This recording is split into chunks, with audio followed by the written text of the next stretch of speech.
Everyone, this is Teresa Kemker. I'm chair of the St. Paul Heritage Preservation Commission, and welcome to our July 26, 2021 meeting. The Heritage Preservation Commission reviews applications for projects at heritage sites or within the heritage districts in the city of St. Paul, and it also serves as an advisory body to the mayor and the city council on municipal heritage preservation matters for the city. All documentation utilized for this meeting is available on the Commission website at www.stpaul.gov/HPC, and no new documentation will be discussed or recognized at today's meeting. Notice of this meeting was posted in the Legal Ledger and sent to the St. Paul Citywide Early Notification System, or ENS. To sign up for ENS, please visit the city website at www.stpaul.gov. And if you have questions about notice, please contact the HPC staff. During the meeting, please mute your microphones except when recognized by the chair to speak. You can unmute from your computer by pressing the microphone button or from your phone by pressing *6. After being recognized by the chair, commissioners and staff will need to state their names before speaking, and everyone else needs to state their name and address before speaking. All deliberation and voting will be done via a roll call conducted by the chair, and staff will be monitoring microphones and muting participants as needed. So with that, I will take a roll call of our commissioners. Commissioner George, are you with us tonight? Yeah, Commissioner Bazat, you're here. Present. Commissioner Douglas. Commissioner Lubke. Commissioner McDonald. Here. Commissioner Nelson is here. I'm here. Commissioner Peroka. Here. Hello, Joe. Here. Commissioner Wagner. Okay, let me try Commissioner George. Commissioner Douglas. Commissioner Lubke. Commissioner Wagner. Okay. Then are there any conflicts of interest today among the commissioners? Hearing none. Our first order of business skipped over adoption of the agenda. I apologize. We have an agenda. Do I have a motion and second for adoption of the agenda? So moved. Thank you, Commissioner Bazat. This is Nelson, second. Thank you, Commissioner Nelson. Any opposition to the motion to adopt the agenda? Hearing none, then the agenda is adopted. And then our first item of business is approval of the minutes. First for the June 28, 21 Education and Outreach meeting. Those minutes were posted, and well, maybe we can just do both of them at the same time. July and the minutes for our meeting last time, the July 12th, 2021 HPC meeting. Both of those were posted on the website and made available to the commissioners for their review. And assuming that if they're true and correct, do I have a motion for approval of those minutes in a second? I move approval of both sets of minutes. This is Commissioner Bazat. Thank you. This is Nelson, I second. Thank you. Any opposition to that motion? Hearing none, those minutes are approved. First item of business for today is our only item of business for today is the CLG comments on the Gold Bus Line Rapid Transit proposed station designs. And I assume, are you presenting on that, Commissioner George? Yes, I am. So as part of the certified local government contract the HPC has with the state, we can comment on potential effects of a federally funded project on historic resources, and we also can allow for public comment. The HPC does not take any approval or denial action, but we will compile the comments on possible effects or project suggestions and pass those along. We may also make a motion based on if we concur with the findings. The Federal Transit Administration, in cooperation with Metro Transit and the Metropolitan Council, is proposing the Gold Line Bus Rapid Transit Project. That is a proposed 10-mile bus transit route with stations between Union Depot and St. Paul and downtown Woodbury. The dedicated bus rapid transit, or BRT, is often considered the transit technology that will most be like a light rail transit system. Dedicated BRT includes a package of transit enhancements that deliver fast, comfortable, cost-effective services using special roadways or lanes dedicated to the exclusive use of buses.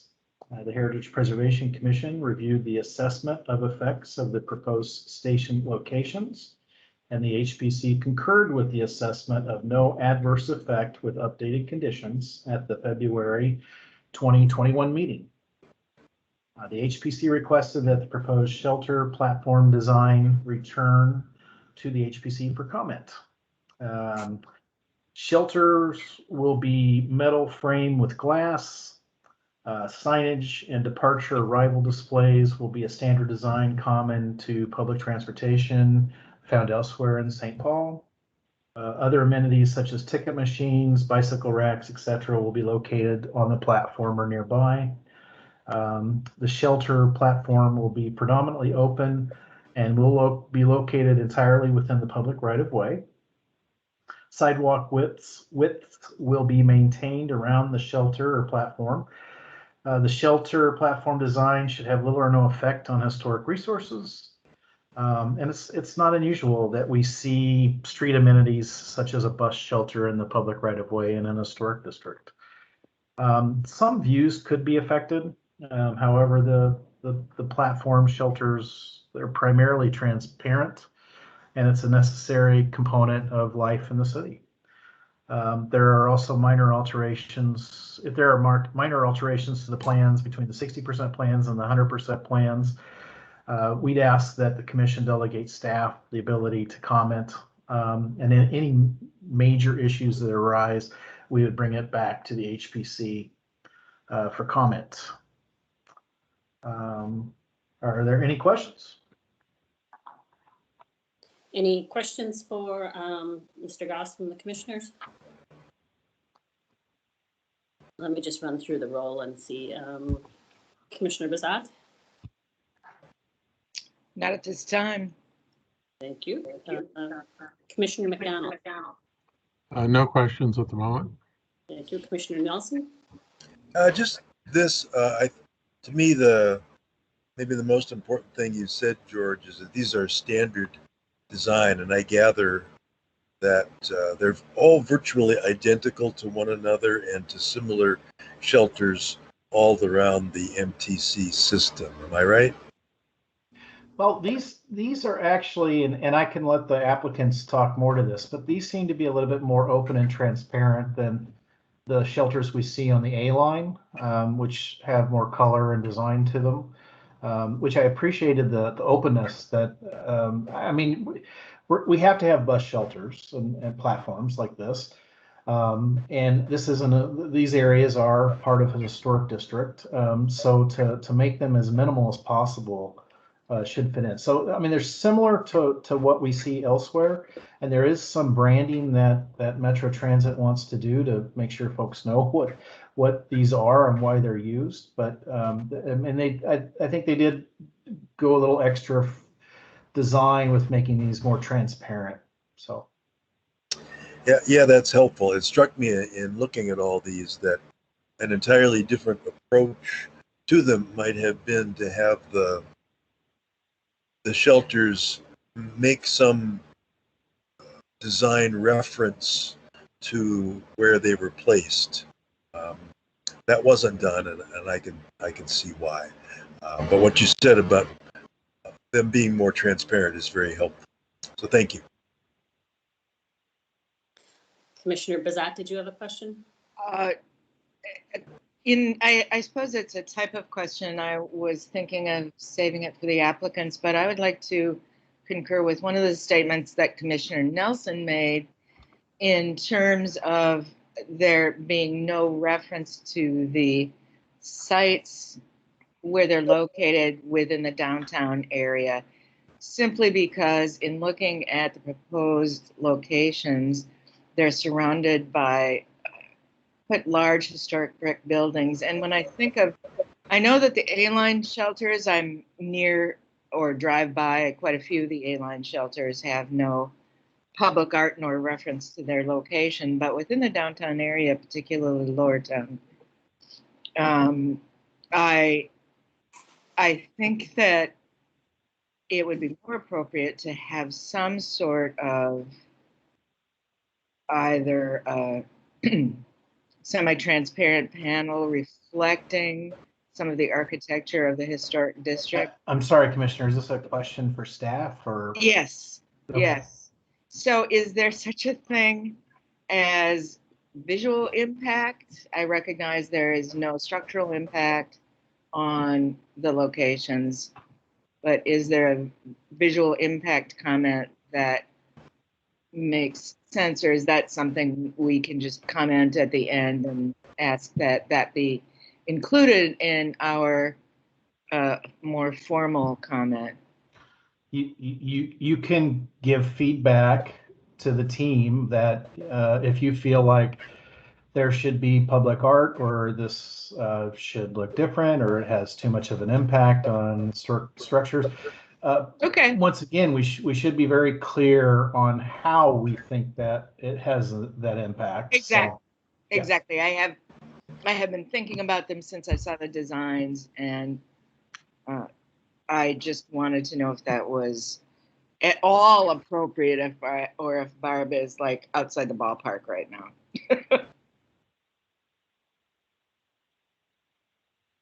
And that was Commissioner Bazat, Barb, not one of the applicants. Thank you. Any other questions for staff? Okay. I believe we skipped Commissioner Peroka. Oh, right. Commissioner Pro, do you have any questions for staff? I have no questions for staff. Thank you. Okay. Okay. Well, with that, thank you, George, and we'll move to the applicant. I know we have quite a few people here to present on this application. So I don't know who wants to start off there.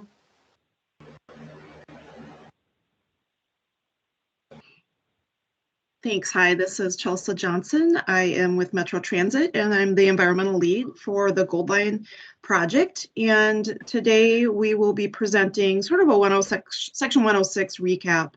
Kristen Jomler and Barbara Howard were key to developing the assessment of effects for design at 60%. So they will be presenting the information and results of that study, and it does include some elements of our station design at 60%. So we'll get a little bit to that question you were asking about visual impact. So with that, I will turn it over to Kristen. Thanks. Good afternoon. As Chelsea said, my name is Kristen Shumler, and I'm a senior cultural resource specialist with the consulting firm Mead and Hunt. Located here in Minneapolis. We have been hired recently by the Minnesota Department of Transportation's Cultural Resource Unit to help do some of the finishing steps on the Section 106 process for this project. So I will be sharing my screen, and if somebody could just confirm that you're seeing the full presentation and not the notes slide, I would appreciate that.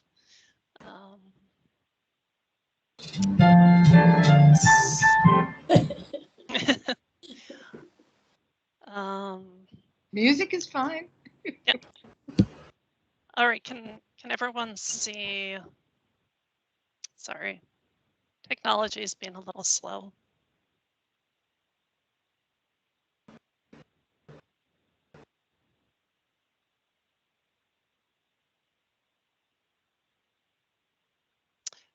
Is anyone seeing the full presentation? Yes.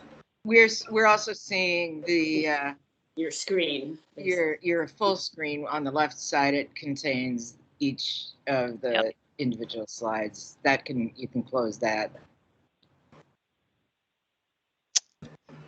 Well, Okay, my hello, apologies. Commissioner Nelson.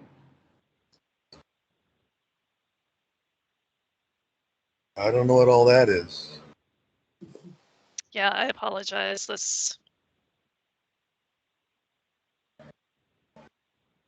this There. one more time. Okay, There it is. Success. Yay, Thank thanks. thank you all for your patience with that. It's not a Zoom meeting unless there's some technological glitch. So today we're going to just go over the Section 106 recap for this project. And the purpose of this meeting is to update the HPC on the assessment of effects for historic properties in St. Paul. So this is based on the project's 60% design plans. And then we'll also discuss some of the next steps for the continuation and completion of the Section 106 process. So to recap what has occurred to date, and to give a little bit more background, so the Section 106 process is a federal process by which a federal agency funding or permitting a project has to take into account that project's effects to historic properties. And a historic property within the federal system is any property that is determined eligible for or formally listed on the National Register of Historic Places. So for the Gold Line project, the Federal Transit Administration is the lead federal agency. They are the ones responsible to make sure Section 106 is complied with. So the 106 process, as you know, requires identification and evaluation of properties to figure out which ones do meet that National Register criteria. And then once we know which ones are historic, to look at what is the project proposing, and then is that going to result in an effect to that historic property, or is there an adverse effect, or is there a change, but it's not enough to rise to the level of being an adverse effect. So consultation is a key process in the Section 106 review. It's through consultation with HPC and others that we can really take into consideration any other opinions, things we may have missed. So that's what we're hoping to do today. We have throughout the process been engaged step by step with the SHPO. We've come to HPC before, and then there's other parties that have been involved throughout. So back in November of 2020, that's when sort of the first assessment of effects was issued. This was based on the project's 30% plans. So there was a good amount of detail, but there were, some things that were missing in those plans. There was enough to know it appears there's not going to be any adverse effects to the identified historic properties, but there were conditions placed on that. This project was brought to the HPC back in February of 2021, and we received comments from the consulting parties by March of this year, sorry.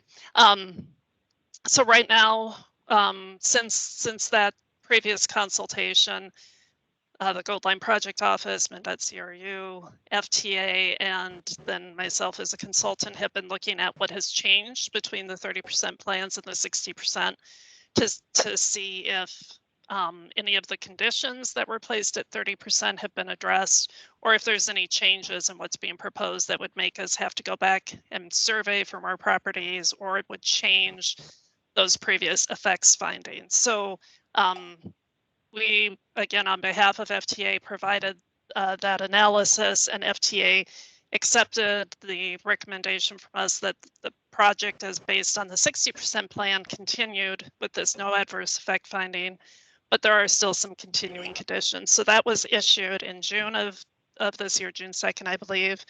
And we would like to receive comments from consulting parties, including the HPC, by August 2nd.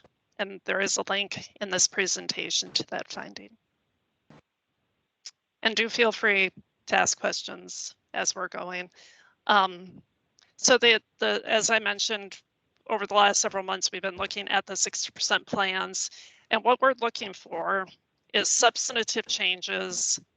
And then if there's enough detail to address the conditions that were placed previously. So substantive changes would be things that are major enough that it would change the area within which we need to survey for historic properties, because the effects may have changed, or like I mentioned, some detail in the design has led us to say this actually could be an adverse effect.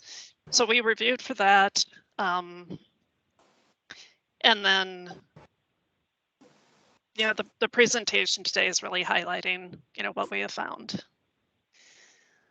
So the properties within St. Paul that received an updated finding based on the 60% plan are listed here: Johnson Parkway, the Texas Company Service Station, Lowertown Urban Renewal, and Rice Park Historic Districts. And then we also have Pioneer Endicott, Endicott Arcade Edition, the Manhattan Building, Landmark Center, and Hams Building. So we're going to go through those and highlight. Here's just a map showing the location of those properties with revised findings based on the 60% plan. So the Johnson Parkway, this is eligible for the purposes of 106. You can see it outlined in purple. That is the boundaries. The project will be, adding a bridge and doing some other associated roadway work. At the 30% plan, we said that it appeared the project would not adversely affect Johnson Parkway because it was adding this bridge in an area that has some compromised integrity already, and this is a long linear district. So these changes were considered to be no adverse effect, but we did want to, double check that at the 60% design page just to make sure what we were seeing at 30, held true. We did get some more design detail that showed a bridge that really mimics the existing interstate bridge. And because of that, even though there is more infrastructure being added, it really blends in with the existing infrastructure. And therefore, we determined it meets the historic standards. And it was through this review that we are now, and FTA has found that the conditions from the 30% are no longer necessary.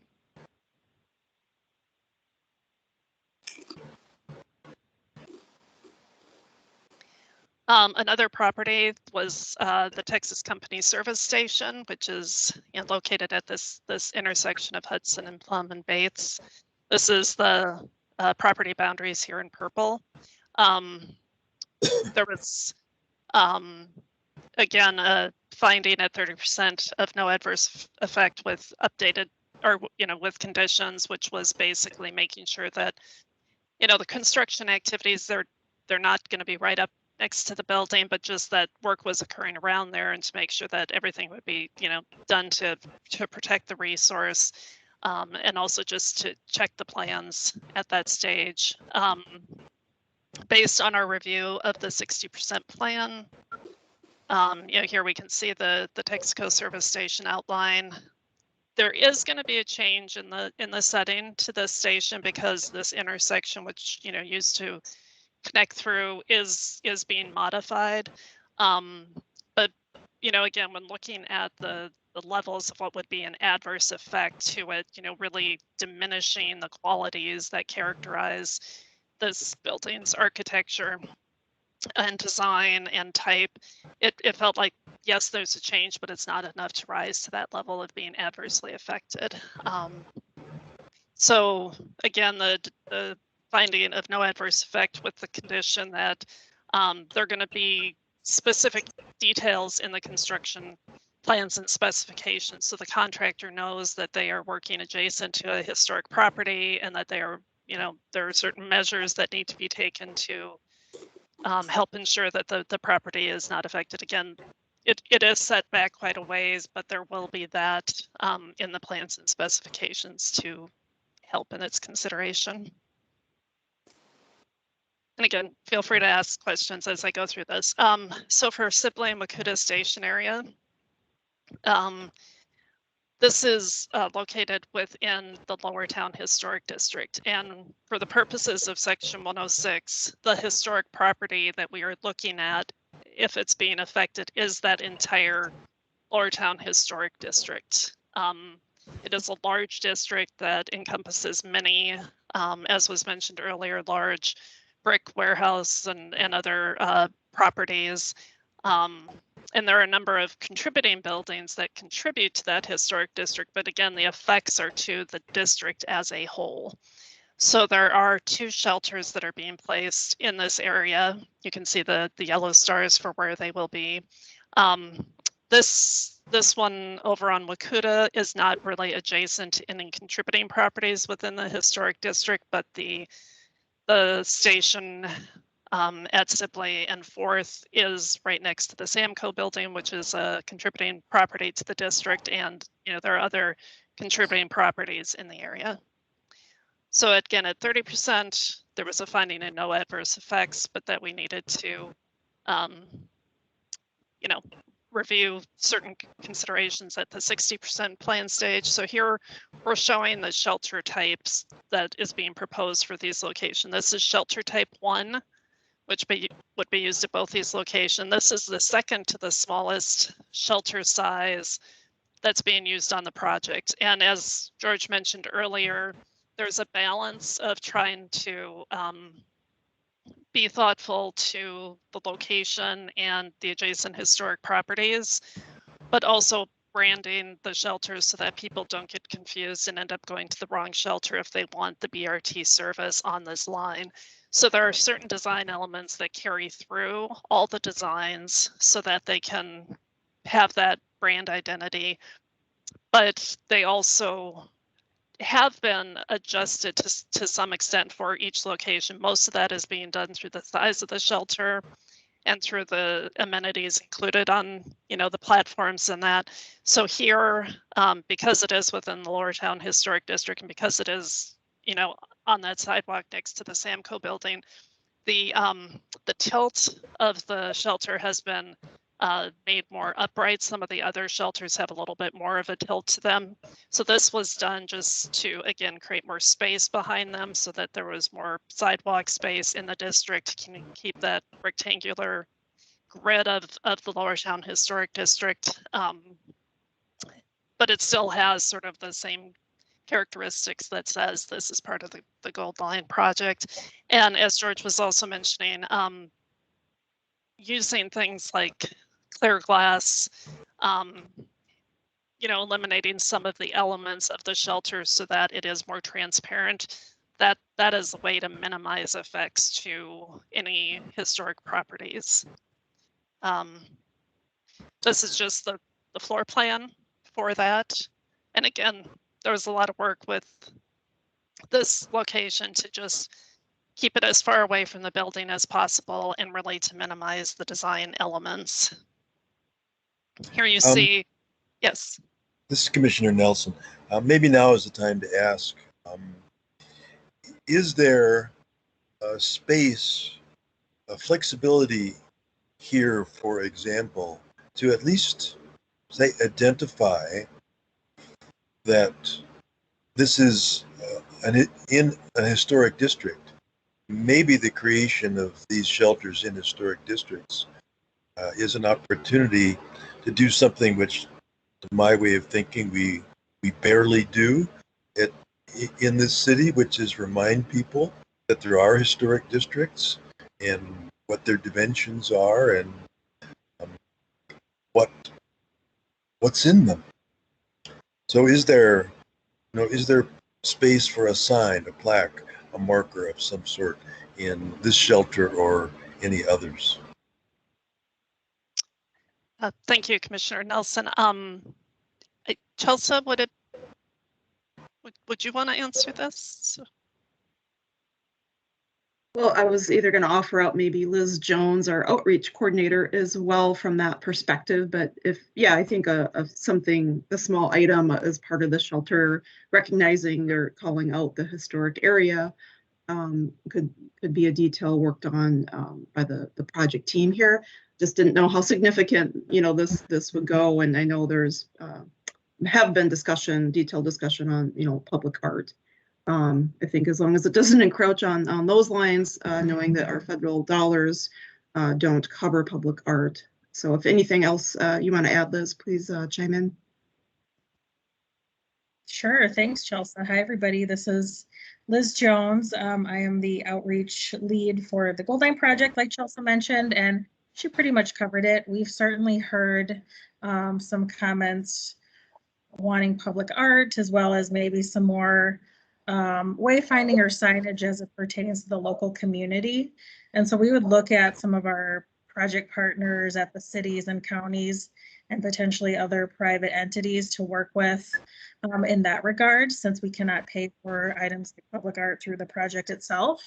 But it's definitely conversations we're having with our project partners and stakeholders and accommodating kind of space for what future public art or additional signage and things like that might look like. So this is Nelson again, just to clarify, I'm not necessarily thinking of public art.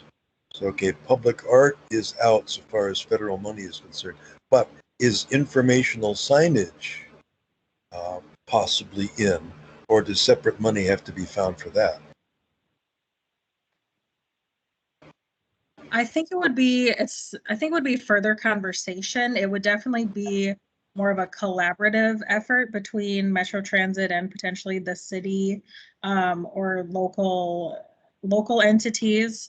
But it's certainly different than public art, like you mentioned, but not necessarily the standard kind of directional signage that would come with the project. I see our project director, Chris Beckwith, hopped on. Chris, do you have any other comments about kind of personalized community signs, specifically in downtown, for this question here? So personalized community signs. I wish I could see an example of what you're talking about.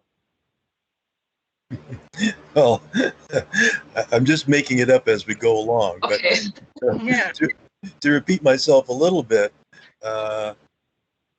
we have historic districts in St. Paul. They are very rarely marked. So the public, I would venture to say, has almost no idea that there is any such thing as a Lower Town Historic District.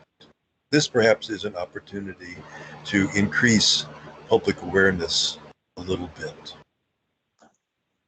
Okay, yeah, I see what you're saying. So, and are you suggesting that those signs would be on the platform or near the station, or just kind of along the alignment downtown, or to be determined?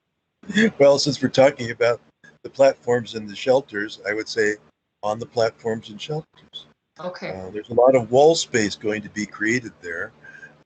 Most of it I see is going to be transparent, but I don't think all of it has to be transparent.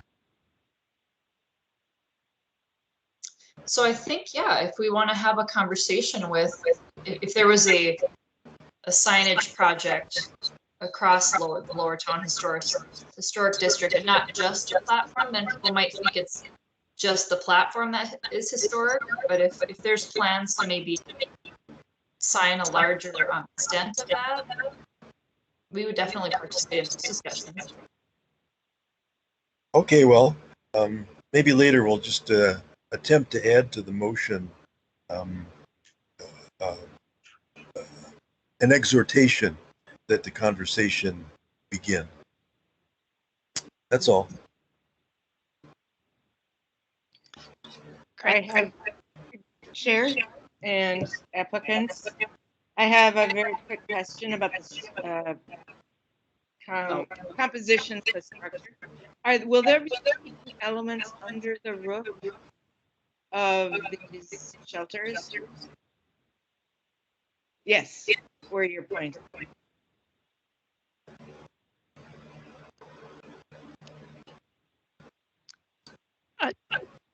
I apologize. I'm getting feedback.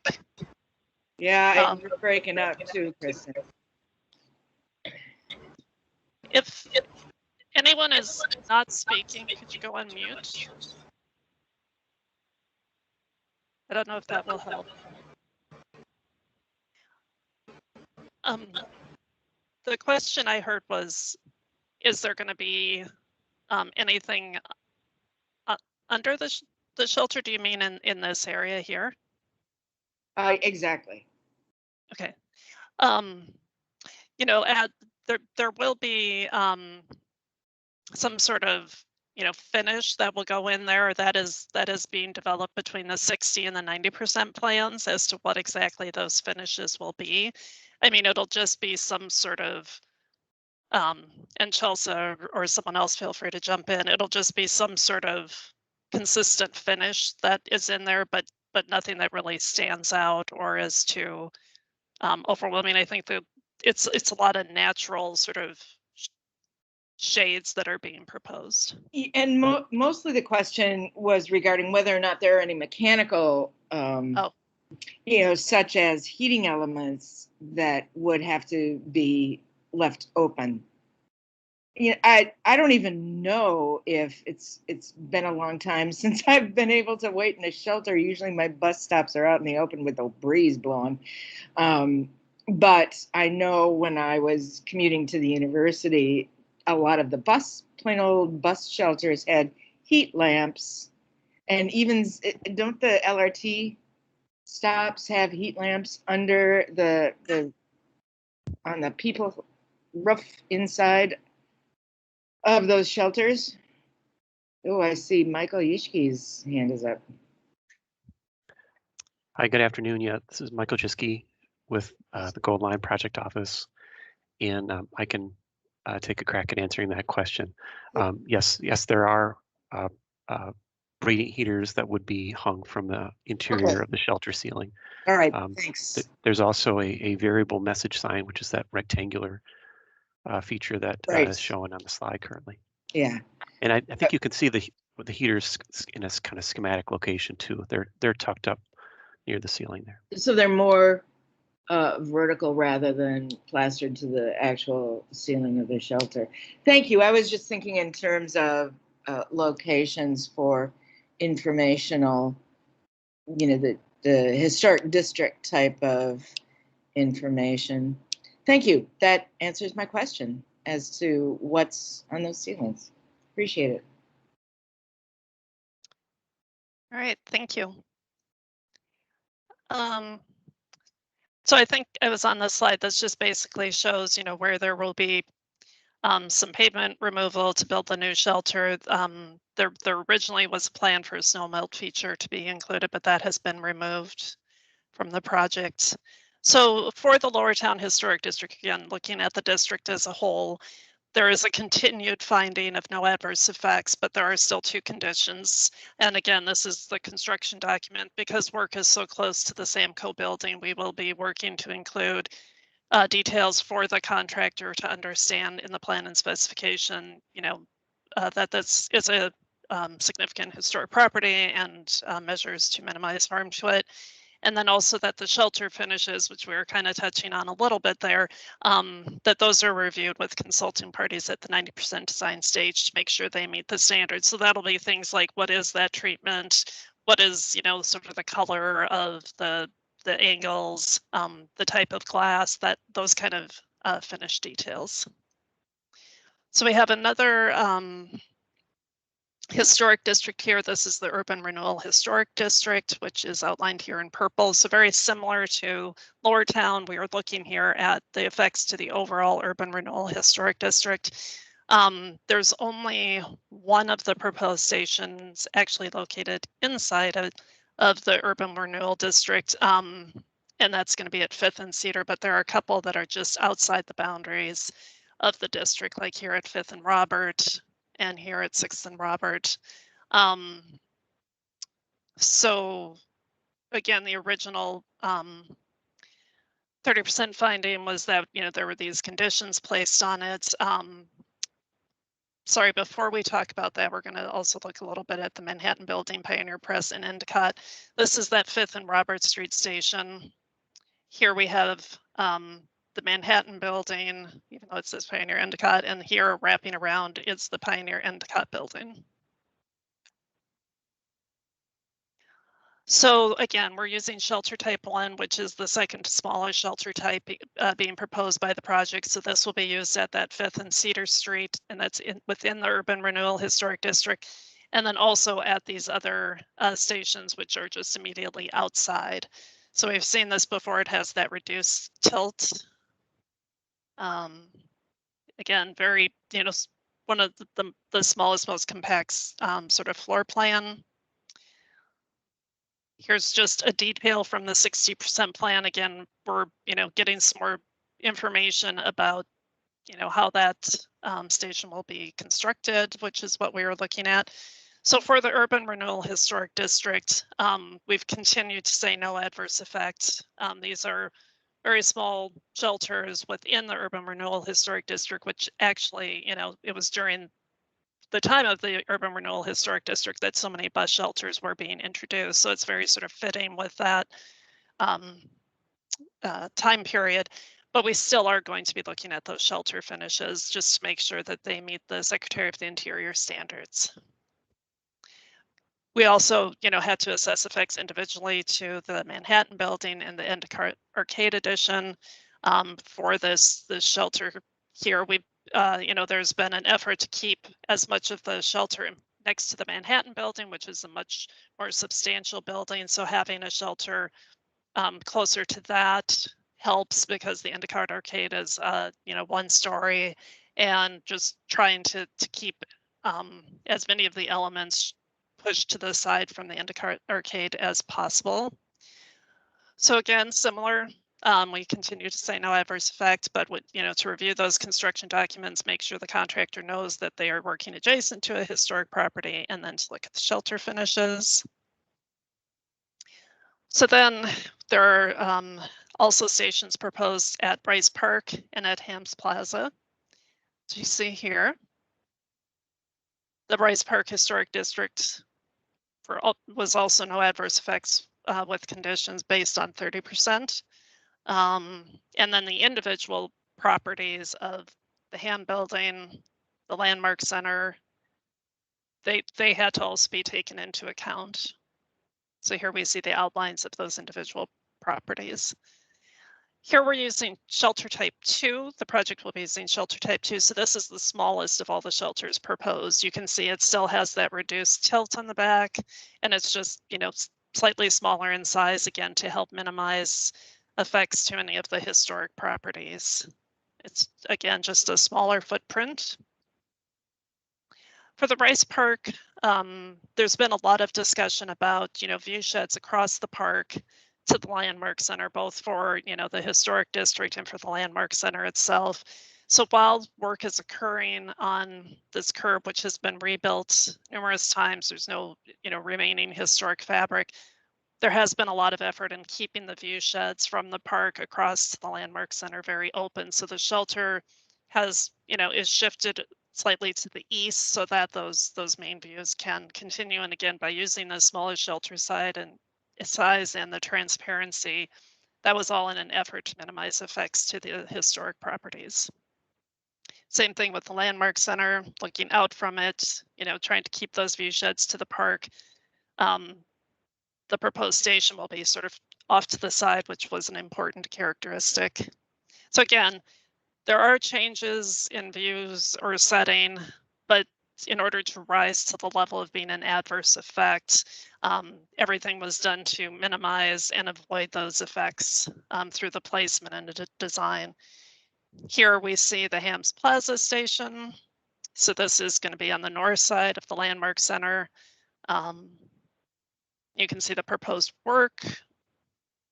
Here we have the Ham Building.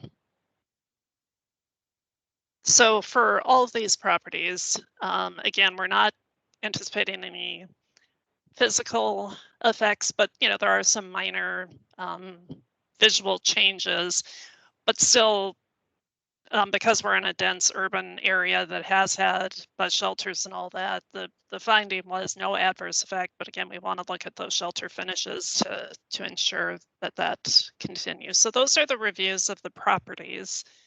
Any questions before I move into the next steps?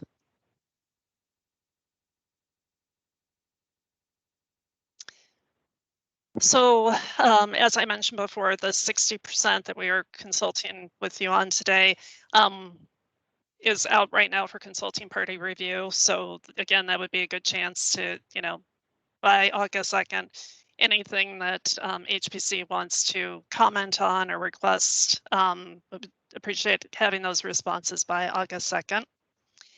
We are currently in the process of reviewing the 90% plan, so we anticipate that between September and November that there will be some more information on those shelter finishes.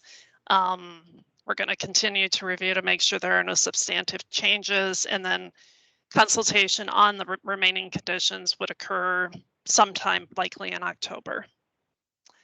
So with that, we're happy to take any questions or comments. Are there any further questions from the commissioners for the applicant on this presentation? This is Commissioner McDonald. Yes, Commissioner McDonald. Hello? Yes, Commissioner McDonald. Oh, there we go. I applaud the applicant. I think their efforts to adjust size and location to preserve sightlines and minimalist architecture are to be applauded. I don't quite understand why any of them need to tilt back at all, but that's not my decision. But I also applaud Commissioner Nelson and Commissioner Bazat's comments regarding the historic nature of the location. I think it'd be very easy to screen a historic district map on one of the glass panels and a "you are here" sort of notation, which really isn't art. It's just sort of wayfinding and a bit of good propaganda for the historic district. But overall, I think I'm very pleased with what I see. I was afraid we might see some rabid historicism in the design, but I'm glad that didn't happen. I think the approach is well taken. Thank you. Thank you, Commissioner McDonald. And this is Commissioner Kimker, and I just have a comment along that line about the signage, the historic district information. I mean, it seems to me it could be something as simple as just a very small sign that says, "Did you know you were in a historic district?" And then say, find out more here by clicking, just having a barcode there that they could click on with their phone, and then it would take them up to a page that would give them more information about the district. Any other questions? Commissioner Bazat, did you have a question for the applicant? Or a comment? Commissioner Bazat? Whoop. I was muted, strangely enough, for a change. The commission is going to have a conversation about whether or not we're going to add comments about the historic, some sort of recognition of the Lowertown Historic District. I can wait for just our internal discussion on any comments, but I will echo Commissioner McDonald's thanks. The considerations that the design group have made to particularly with the sightline transparency.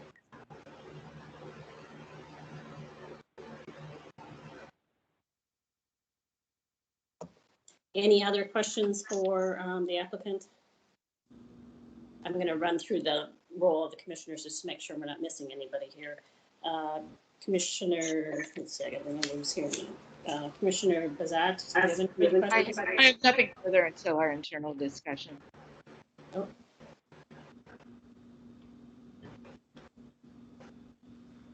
I'm sorry, Commissioner Bazat, your last comment was kind of broken up and I didn't hear it. Apologies. I have nothing further until our internal discussion. Oh, okay, thank you. Commissioner McDonald, anything further? No further comment. Thank you. Commissioner Nelson? Just to say thank you to the presenters. It was all very clear, very easy to follow. So I think I understand. That's all. Thank you. Commissioner Peroutka. Madam Chair, for clarification, are we now at the time for comments, or is that going to come in a while? Well, we can, I guess, I don't know, George, I'm a little bit confused on this. Do we actually have an internal deliberation on this after Yes. after we hear from the public?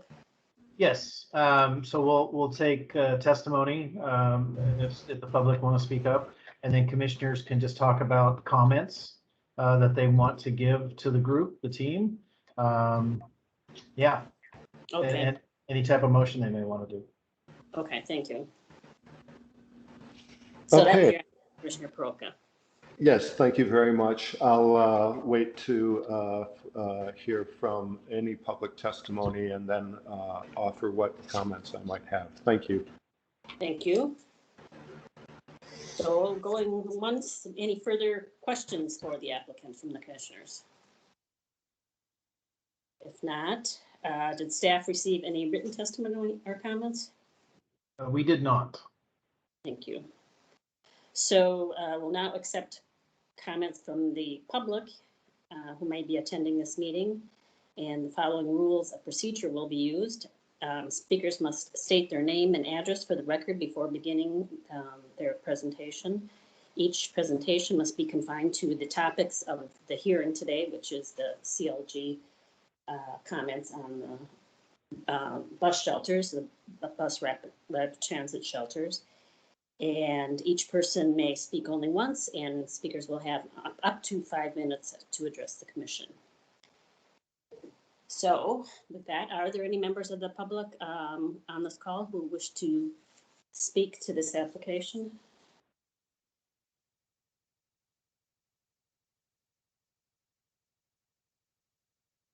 Just to make sure that we are not missing anybody, I'm going to ask one more time whether there are any members of the public on the line who wish to comment or make questions on the presentation on the bus shelters, on the Goldline Bus Rapid Transit.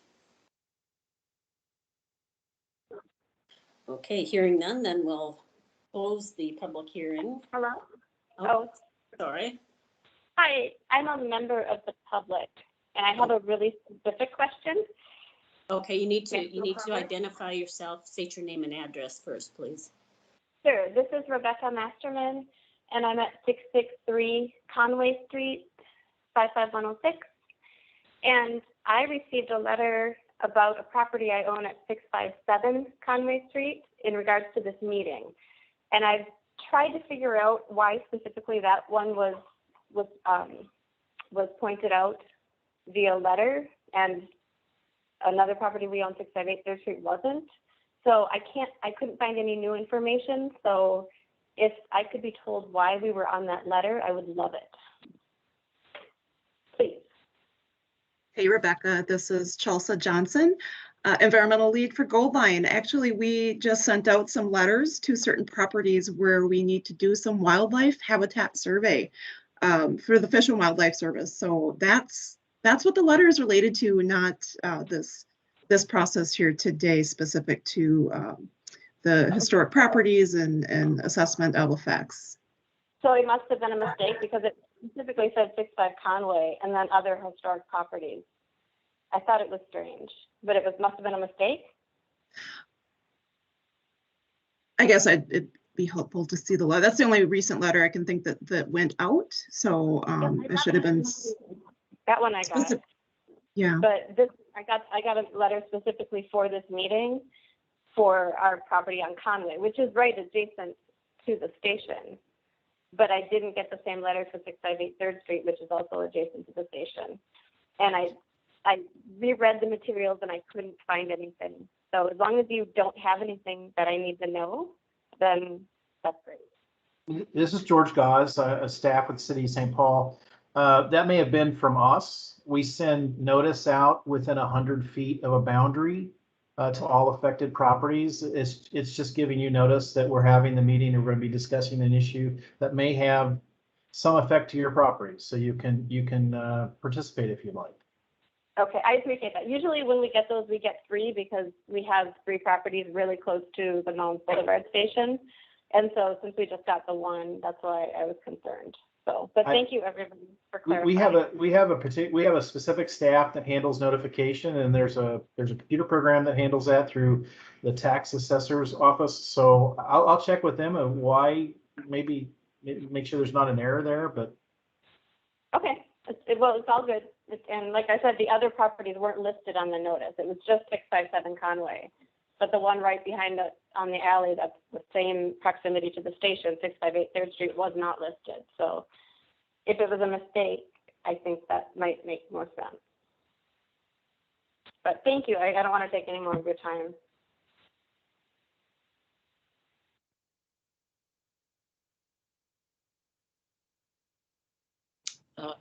Chair, this is a comment for George Gause.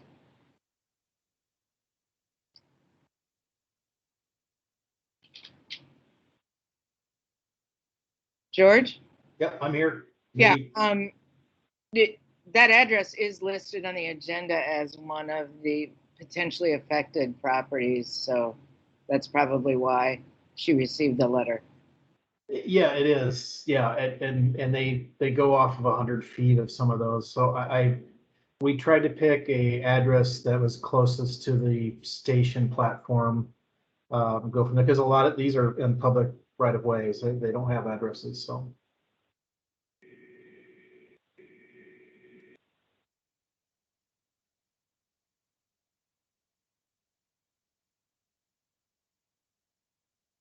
Chair?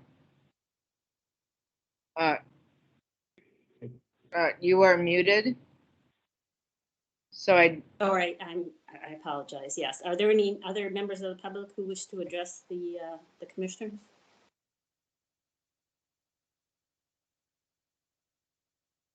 So I'll just put that out there one more time, just to make sure we're not missing anybody. Are there any other members of the public that wish to address this application, this presentation? And if there is no further testimony, then we'll close the public hearing and open it up for, well, I guess we'll have a motion first. And Commissioner Bazat, do you have a motion you'd like to make? I do. I move that the HPC concurs with the assessment of no adverse effect for the updated conditions for the Gold Line BRT proposed shelter/platform designs, and that the HPC will forward a list of comments and suggestions expressed during the deliberation and public comment period of the meeting. We encourage the design group to consider options for recognition that the Gold Line shelters acknowledge the surrounding Lower Town Historic District in some fashion, period. We delegate City of St. Paul HP staff the ability to comment on any minor issues that may arise with the project. Thank you, Commissioner Bazat. Do I have a second for the motion? This is Nelson. I second. Thank you. And then I'll open up for discussion on that motion. Commissioner Peroutka, did you have comments? Yes, I just am wondering if Commissioner Bazat would alter her resolution to say historic sites, because the HPC also can touch on Ham Plaza as well as Rice Park, and as well as the And other. Pioneer, indeed, Okay.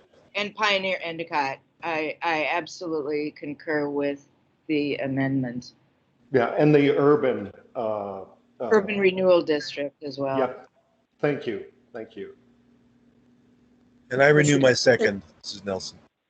Okay, thank you. Okay, so any further discussion on that amended motion from the commissioners? Well, this is Nelson. I just want to say that Commissioner McDonald's suggestion of a screened map, I think, is excellent. Really sounds perfect for these locations. And also the Commissioner Kimker's idea of having the cell phone link, also excellent. So I hope that maybe when these comments are forwarded to the right people, those specifics are mentioned. That's all. Thank you, Commissioner Nelson. Commissioner Peroutka, did you have something to add? Yeah, just regarding Commissioner Nelson's comments and the comments as a whole about some type of plaque or place setting that states that it is a historic district that the bus stop is a good idea, and it's good to have it included in the comments. I'm all in favor of it. This is something I think might be an opportunity for us to, the HPC, to work with local partners like the St. Paul Parks Conservancy, which had a big part in redoing Rice Park and having plaques placed in Rice Park, as well as refurbishing the existing historic markers. And that Ham Plaza, which will also, there are ideas to come up with something new to rework Ham Plaza.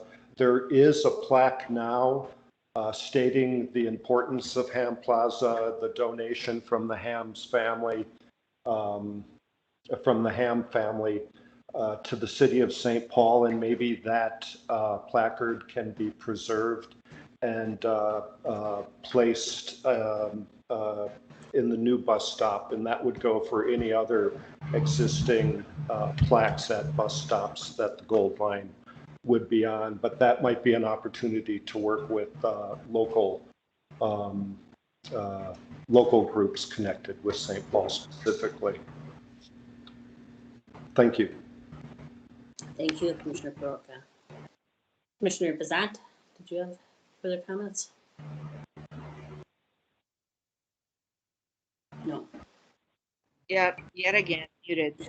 I'd really like to encourage the idea of the semi-transparent screening on the bus shelter itself of the map of the district, and would ask HP staff work with whomever may be the ones to actually put that into happening in terms of, font, and particularly in Lowertown. I know that there are signage standards because we've dealt with them for other, for businesses that have proposed new signage in the area, so that any of these maps would be consistent with the district signage requirements, and perhaps each of the stops could include a separate image of the specific sites, which folks waiting at the shelter are staring at as they wait.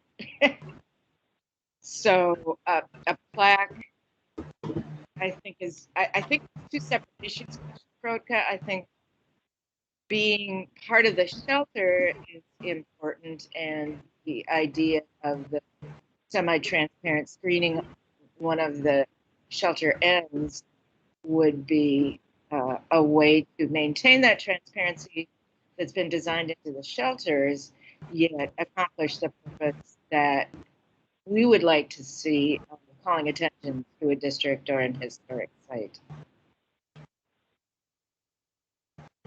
Thank you, Commissioner Bazat. Commissioner Peroutka, did you have further comments? No, I didn't. Thank you. Okay, thank you. Any further discussion on the motion? Let me just run through the roll just to make sure I'm not missing anybody here. Commissioner Bazat, any further comments? No. Thank you. Commissioner McDonald. My only comment is that we request some sort of acknowledgement of the historic district, but the means and methods, I think, should be left to the designers and let them do their job. Thank you. Thank you. Commissioner Nelson, anything further? Nothing more. Thank you. Commissioner Peroutka. Just one more clarification. So we're voting on the resolution and then we're going to have discussion, correct? No, Or we're having comments? discussion, And then we're we'll- going to vote on the resolution. I'm sorry, I didn't hear you. We're having the discussion now because we've already made the motion, and then after we complete the discussion, we'll vote on the motion. We'll vote on the motion and then we'll have comments, correct? Or is this the time for comments? Well, On I'm the not, applicant. I'm not sure what would the comments be on after the motion? The comments on the presentation we just had. Well, the way I understand it, Commissioner Peroutka, is that the staff is taking notes of this meeting, and they will consolidate those. Correct me if I'm wrong here, George, but and then they will consolidate those and forward them to the consulting part or to the team, the design team. That's correct. Okay. So this is the time for comments. Add any comments you want? Yeah. Okay. Thank you for the clarification. I will take time to make a few comments. I like the simplicity and unity of design for the shelters. I think many of the buildings in the historic district speak for themselves. So having a soft footprint and an unobscured view is a good idea. So I will compliment the comments of Commissioner McDonald regarding the slight design. That's not overwhelming. There are plenty of examples in the Twin Cities of bus shelters that are in amazing areas, but they function as a distraction and an interruption. Where this design, the unity, can bring unity to a varied urban landscape that does go from St. Paul to Woodbury and from Woodbury to St. Paul. As well, this is a welcome investment in downtown St. Paul, particularly, that has not received serious attention for quite a while. And the bus shelters at Rice Park and Ham Plaza specifically will really add to what will be happening at Ham Plaza.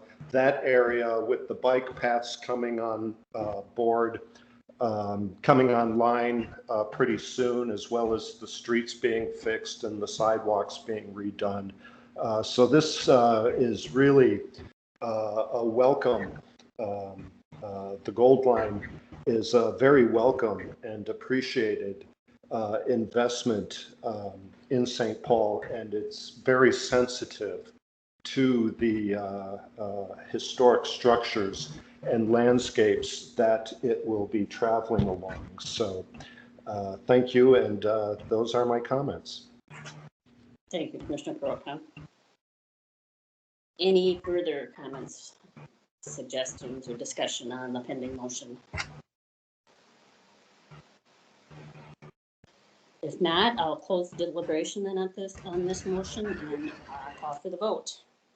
So on the amended motion, Commissioner Bazat, how do you vote? Aye. I vote in favor.